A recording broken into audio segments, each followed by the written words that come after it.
Hello beautiful people, I hope you're all sound and safe. Now today we're going to see past simple. The past simple ማለት ነው እንግዲህ ቴንሶች በጣም ብዙ ናቸው አይደለ እንግሊዘኛ the most common or the known ones የሚታወቁት 12 ናቸው ከነዛ 12 ውስጥ past simple የሚባል አለ so ሀላፊ አረፍተ ነገር ስንጠቀም past simple እንጠቀማለን በአብዛኛው ጊዜ ሀላፊ ነገር ማለት ያረግነው ድርጊት አርገናል አራት በላው I ate dinner okay ስለዚህ past simple ሀላፊ ነገር ሆኖ ግን ከዛ በኋላ ውድቅ ማድረግ ብንፈልግ በእንግሊዘኛ ቋንቋ እንዴት እናደርጋለን የሚለውን የዛሬ የትምህርት ርዕሱ ነውና አብራችሁኝ ልትቆዩ ትምህርቱ በጣም እንደሚጠቅማችሁ እርግጠኛ ነኝ ስለዚህ ኖትስ መያዛችሁ እንዳትረሱ let's get started. So when we talk about past tense እንዳልኳችሁ ሀላፊ ድርጊት ወይም ሀላፊ ነገር ስናደርግ we use the past simple tense እዚህ ጋር to make the past simple tense negative you should add did not ከይሄንን ሀላፊ አረፍተ ነገር ኔጌቲቭ ማድረግ ስንፈልግ did not እንጨምራለን መቼ after the subject and before the main verb ከድርጊቱ አድራጊው ወይም የድርጊት አድራጊው በፊትና ከሜን verb ወይም ከዋናው ግስ ምን በፊት ስለዚህ after the subject እዚህ ጋር subject we አለች አይደለ after the subject ከዛ በኋላ እና before the main verb which means this is the main verb እዚህ ጋር in this case ማለት ነው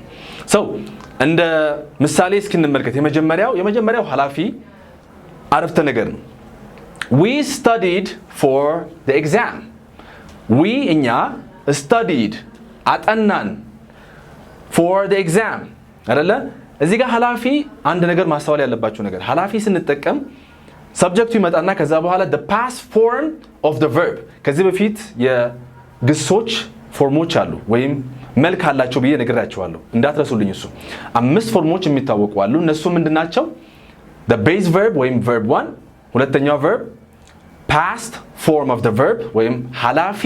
የግስ አይነት ማለት ነው ሶስተኛው past participle verb 3 ወይም ደግሞ ሶስተኛ የግስ መልክ የያዘ ማለት ነው አራተኛው present participle which is the verb plus ing ስንጨምርበት ማለት ነው የመጨረሻው ምንድን ነበረ the third person singular ባለፈው ነግራችኋለሁ third person singular ማለት ነው እኔ እናንተ ያወራኋችሁና ስናወራ ስለሌላ ሶስተኛ ወገን ስናወራ የዛኛው ሰው ስናወራ s እንጨምርበታለን ለምሳሌ he eats she eats he reads she reads s እንጨምራለን ሁሉም ቨርቦች ብቻ አይደለም አንዳንድ ቨርቦች ላይ s ይገባል አንዳንድ ቨርቦች ላይ ደግሞ es የሚገባበት አጋጣሚ አለ ስለዚህ አምስት ፎርሞች አሉ እንዳትረሱልኝ ለዚህ ነው verb 2 የሚባለው past form of the verb እዚህ ጋር we studied study አላልንም study ዋናው base verb ስለሆነ ማለት ነው ሐላፊ ሲሆን ከሰብጀክቱ ቀጥሎ የሚመጣው ዋናው verbu ሐላፊ ፎርም ይዞ ይመጣል ወይም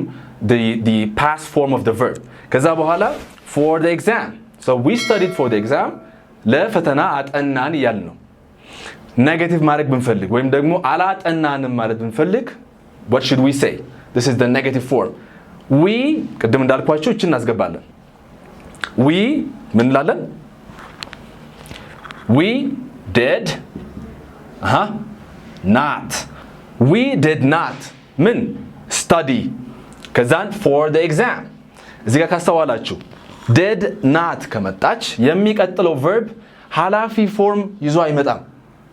የሚመጣ ምንድነው base verb ወይም verb 1 የመጀመሪያው መሰረታዊ verb የማይለዋወጠው እሱ ይመጣል ለምን did to be verboች ውስጥ አንዱ ነውና did ስንጠቀም ብዙ ጊዜ የሚቀጥለው verb ሁሉ ጊዜ ምን ይመጣል ዋናው base verb ይመጣል እዚህ ጋር we did not ወይም ደግሞ በመጻረ ቃሉ we did not study for the exam ለፈተናው አላጠናንም ይያል ነው ማለት ነው ኔጌት አረግ ነው አይደለ did not ብቻዋን not አንጠቀማትም በአብዛኛው ሴንተንሶች ላይ not ኔጌቲቭ የምናደርግባት ወሳኝ ቃል ናት ግን ከሷ በፊት አንዳንድ ጊዜ አሁን በፊውቸር ቴንስ እንጠቀመው ወይም ለወደፊት የምናወራቸው ነገሮች ሲኖሩ I will not ነው የምንለው እንጂ I did not አንልም ምክንያቱም ፊውቸር የምናወራ ከሆነ will ስላለች ስለዚህ will not ውድቅ አደረግ ነው ማለት ነው በሀላፊ ቴንስ ላይ ወይም ደግሞ ሀላፊ አረፍተ ነገሮች ላይ ስንጠቀም ግን we did not study for the exam ይሄኛው verb እንዳትረሱልኝ base verb እንጠቀማለን ከምን በኋላ ከdid not በኋላ base verb ይመጣል ወይም ዋናው መስራቹ ወይም የverb 1 የምንለው ማለት ነው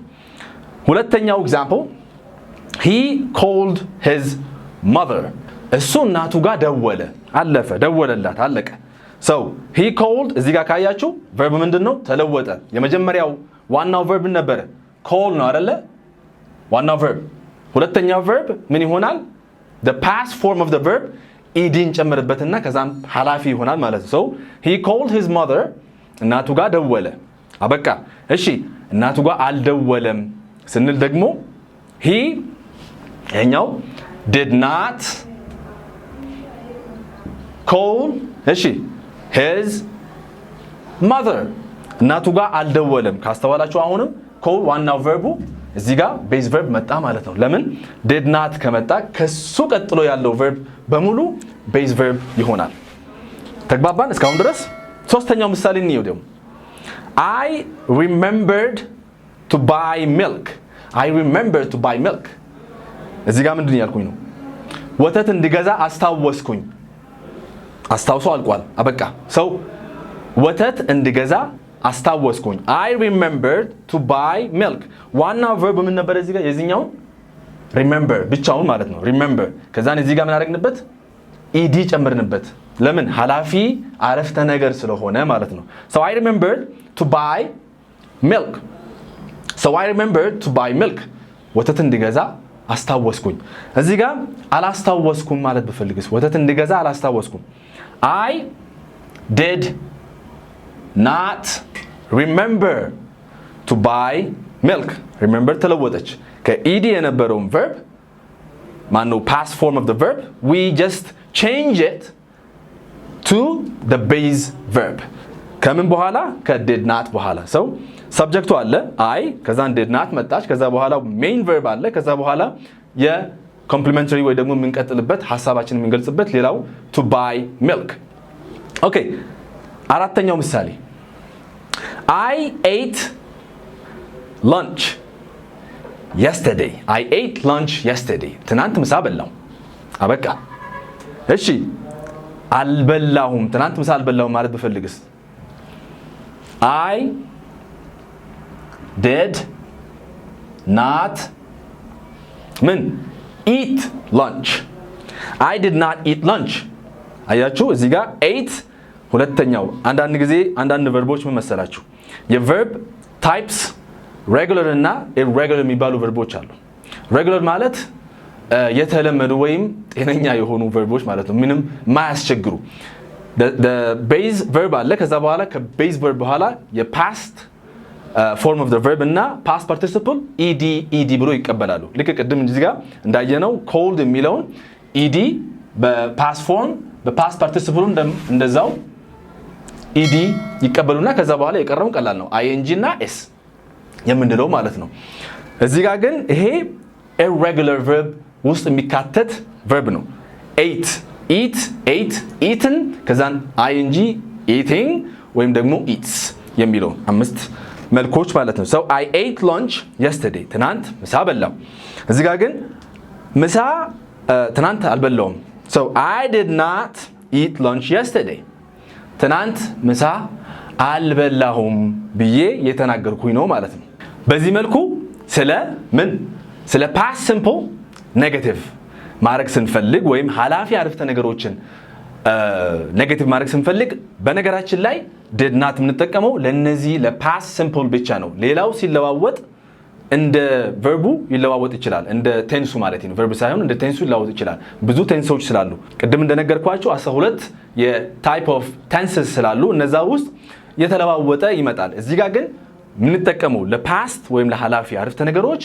did not ኔጌቲቭ ለማድረግ ወይም ኔጌት ወይም ውድቅ ለማድረግ did not እንጠቀማለን። እሱ እንዳትረሱልኝ። ሌላው ቴንሶች ደግሞ ስንመለከታቸው ለወደፊት አዳዲስ ቪዲዮዎችን ትሰራላችሁ እነሱም ቪዲዮዎች ላይ እያብራራሁላችሁ እንደዚህ እንዴት ኔጌት ማድረግ እንዳለብን እንዴት በፖዚቲቭ በሆነ መልኩ እንዴት መመልከት እንዳለብን አስረዳችኋለሁ። የዛሬው ግን በቂ ነው ብዬ አስባለሁ። በቂም ካልሆነ ጥያቄም ካላችሁ በኮሜንት ሴክሽን ውስጥ ጻፉልኝ። ሳንጨርስ ግን አንድ ልጠይቃችሁ እናንተ ለምሳሌ ሲኒማ ቤት ሄዳችሁና ፊልሙ አልተመቻችሁም ፊልሙ አልወደድኩትም ማለት ብትፈልጉ ምን ትላላችሁ? እሱም በኮሜንት ጠብቃለሁ። Thank you for watching. See you next time. ሰላማችሁ ይብዛልኝ።